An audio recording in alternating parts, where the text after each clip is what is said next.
Hey guys, Austin or hyphypopoffs here. Today I'm going to be bringing you guys a few quick tips to get you started in Outriders.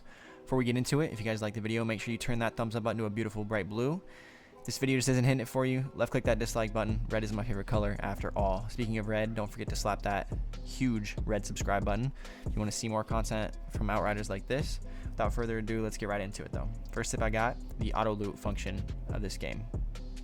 If you head into the gameplay options, you can see there's going to be an option called auto loot minimum rarity. We're going to go and change this to common right away. Okay, tab over to your controls. You'll see that PC is going to be, the auto loot key is going to be set to H, and on consoles it's going to be set to down on the D-pad. What this function does is basically just loots everything other than ammo in the playable space around you. It's a really great addition. I wish more games like this had, but you know, don't worry if you leave the space without looting. Loot that's dropped in the previous area is always going to be given to you as you load out of that space. Okay, so on to the next tip. We're going to dismantle everything while you're leveling. This is a huge amount of mods and a huge amount of iron and leather that you're going to be adding to your inventory. You need those mods later down the line. You need that those materials. They can also be traded for scrap at any time at most vendors. The only reason you should keep pieces if they're going to be rolled with perks you like and are upgrades. So you know, things that you play well with, maybe like bone shrapnel, or the one that reloads your clip if you get a kill with less than 35% in your clip, things like that. If you get those rolls, maybe hold on to them. But other than that, you want to dismantle everything you can early on. Not worry about keeping stuff until you get to the late levels, the late world tiers. Okay. And the best part about this is you can actually go to Zahidi or the crafting table, and you can upgrade your gear. If it's a blue, it's super easy to upgrade. It takes almost no materials. If it's a purple, unfortunately, it's going to take some titanium. We want to make sure we're not wasting too much titanium early because it's a pretty valuable endgame material. So watch out for that. Next tip is going to be to do with the good weapons tab right now. So the good one, best weapon you can pretty much have right now is going to be the tactical rifle. It's basically a pulse rifle. If you've played Destiny 2, it's just a burst rifle, right? So they're doing almost 2 times the damage of like every other weapon you can get for your current level. The best part about it is you can get any kind of assault rifle, and you can kind of change it to a tactical at the crafting table by going to the swap variant tab in the crafting table.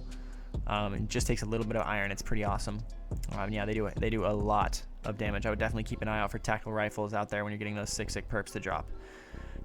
Next tip has to do with our class skills. It's going to be the bullet skill every class has. I know this has been talked about a lot. Every class gets it except for the Devastator. Sorry about that, Devastator's going to exclude you guys on this one. The skill is absolutely insane. The key thing here is it's literally going to be bypassing armor. It's going to over-penetrate targets as well, so it'll go through them to shoot targets behind them, for example. It'll deal literally the max damage you can deal with your gun, and it also takes in skill power, which is affected by anomaly power. So it's just a lot of damage. You'll 100% want to get this skill unlocked and use it. It'll push you right through the early tiers and the early levels. You'll be able to just melt bosses.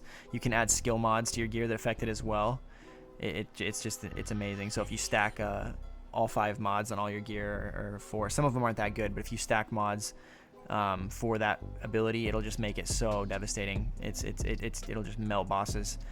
But this tip's going to transition to the next one as well. That's going to be using the top part of the skill tree for your class.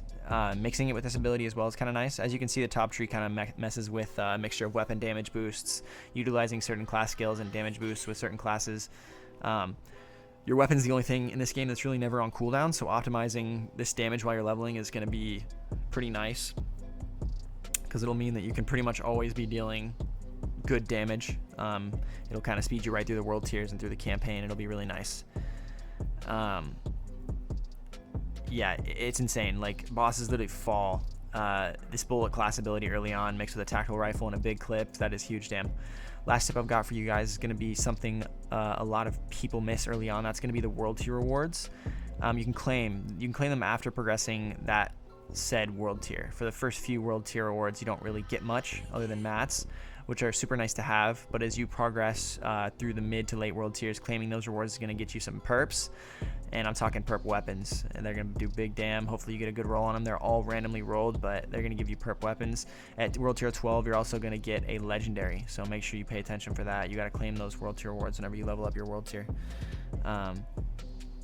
Some of them will have mods that will be nice as well. Just like dismantling everything throughout the campaign. We're talking about, you know, the minefield mod. It'll literally set down mines whenever you kill it to get a kill on a target, and it just destroys everything around it.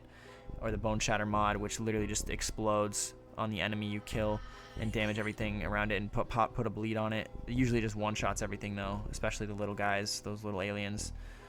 These things can 100% change the experience you have in the early game of Outriders, make it feel so much smoother, help you feel way more powerful. All in all, I think you take these tips into account, you'll be set on a good path to start out in.